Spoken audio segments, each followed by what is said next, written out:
जरा सा जख्म था अब तक कभी का भर गया होता। जरा सा जख्म था अब तक कभी का भर गया होता। मैं मरहम मांगने घर दोस्त के ना घर गया होता। मैं मरहम मांगने घर दोस्त के ना घर गया होता। और खबर क्या थी मुझे सच बोलने की, ये सजा होगी, ये सजा होगी। दुआ थी साथ में कोई नहीं तो सर गया होता। और इस गजल में एक शेर मेरे से आ गया है भाई गुणवीर, जो दूर तक जा रहा है, शायद मेरा भी कुछ नाम कर जाए। दुआ थी साथ में कोई नहीं तो सर गया होता।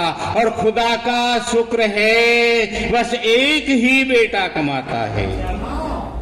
खुदा का शुक्र है बस एक ही बेटा कमाता है। कहीं चारों कमाते तो मैं भूखा मर गया होता। कहीं चारों कमाते तो मैं भूखा मर गया होता। ऋषियों की पुण्यधरा, ये ऋषियों की पुण्यधरा, ये वीरों की प्रपाटी है, जिसमें देवों का वास सदा वो पूजनी ये माटी है। ये संस्कार की जननी है, ये अदब की महफिल है। ये संस्कार की जननी है, ये शुचिता की प्रचारक है, ये सदाचार की रक्षक है, वह वेद पूजन के लायक है। इसकी माटी में ऋषि मुनि त्यागी जी ध्यान लगाते हैं। इसमें ही रहकर कई मनीषी इसका गौरव गाते हैं। इसमें ही रहकर कई मनीषी इसका गौरव। कुछ बात मैं इसकी अयोध्या और ब्रज जैसी तुम्हारे गांव की माटी, तुम्हारे गांव की माटी, तुम्हारे गांव की माटी। बहुत बहुत प्रणाम करता हूं। और सम्मान में कुछ भी न कह पाए हैं हम, राम जाने क्या हुआ हर शब्द बौना हो गया। आपको जब जब सुना हर बार हमको यूं लगा, शायरी का रूप कुछ ज्यादा सलोना हो गया। शायरी का रूप कुछ ज्यादा सलोना हो गया। जी को समेटना इतना आसान नहीं है। ये तो आप मासूम जी से कहो कि फिर इतना प्रखर व्यक्तित्व क्यों आपने पैदा किया। बहुत बहुत साधुवाद, बहुत बहुत धन्यवाद। और मासूम जी को जन्मदिन की बधाई देता हूँ।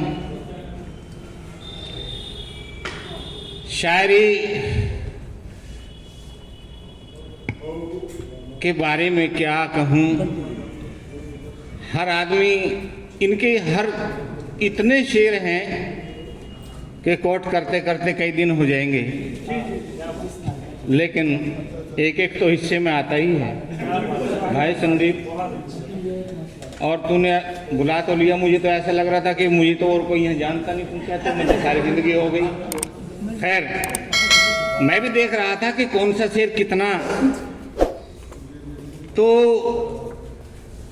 खेमों में बंधे लोगों को जो दिल से जोड़ देते हैं, खेमों में बंधे हुए लोगों को जो दिल से जोड़ देते हैं, हकीकत में वो फरिश्तों को भी पीछे छोड़ देते हैं। और देखिएगा, 70वां जन्मदिन है, लेकिन मुझे लगता है गुलशन जी बैठे हैं, कितना ये समृद्ध मंच है। 70वां ये जन्मदिन है, ये एक शेर आपको 700 साल जिंदा रखेगा। मैं कहना चाहता हूँ, मासूम जी कहते हैं और बात कहाँ कहते हैं और कहाँ पहुँचती है और क्या नसीहत समाज को मिलती है, ये मैं इस शेर से बताना चाहता हूँ। बताने की तो मेरी क्या हैसियत है कि हकीकत में फरिश्तों को पीछे छोड़ देते हैं। हकीकत में फरिश्तों को वो पीछे छोड़ देते हैं। और अगर बच्चे गुस्से में हों, खुश करके सुला देना। कई नादान चरागों को कई नादान जलता छोड़ देते हैं। क्या बात है, कहाँ तक पहुँचती है। और ये शेर कितना नसीहत देता है हम समाज को कि बच्चों को मना करके छोड़ देना चाहिए। मैं और बस 2-3 शेर अपने भी कह दूं भैया।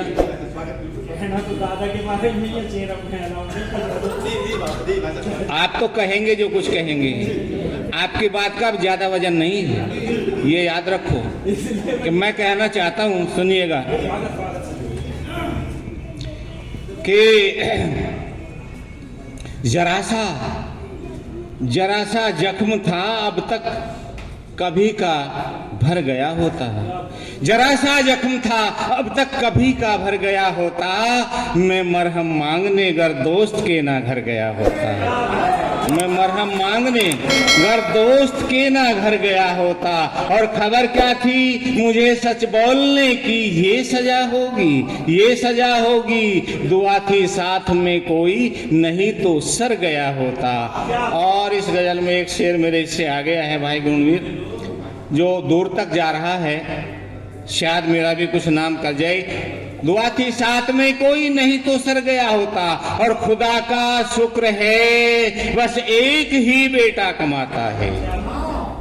खुदा का शुक्र है बस एक ही बेटा कमाता है। कहीं चारों कमाते तो मैं भूखा मर गया होता। कहीं चारों कमाते तो मैं भूखा मर गया होता। आदरणीय गोड साहब, और बस अंतिम शेर कहना चाहता हूँ, जिंदगी का फलसफा ये भी है। हालांकि जितना संतोष चेहरे पर झलकता है मासूम जी के, समाज में अगर इतना संतोष हो जाए तो फिर क्या बात है। लेकिन एक फलसफा ये है, दुआ थी साथ में कोई नहीं तो सर गया होता। और उम्र जाती रही साथी, उम्र जाती रही साथी, यही कहने सुनाने में मैं ऐसा कर गया होता, मैं वैसा कर गया। बहुत बढ़िया, बहुत बढ़िया, अपना ये फलसफा है। बहुत बहुत धन्यवाद, बहुत शानदार। और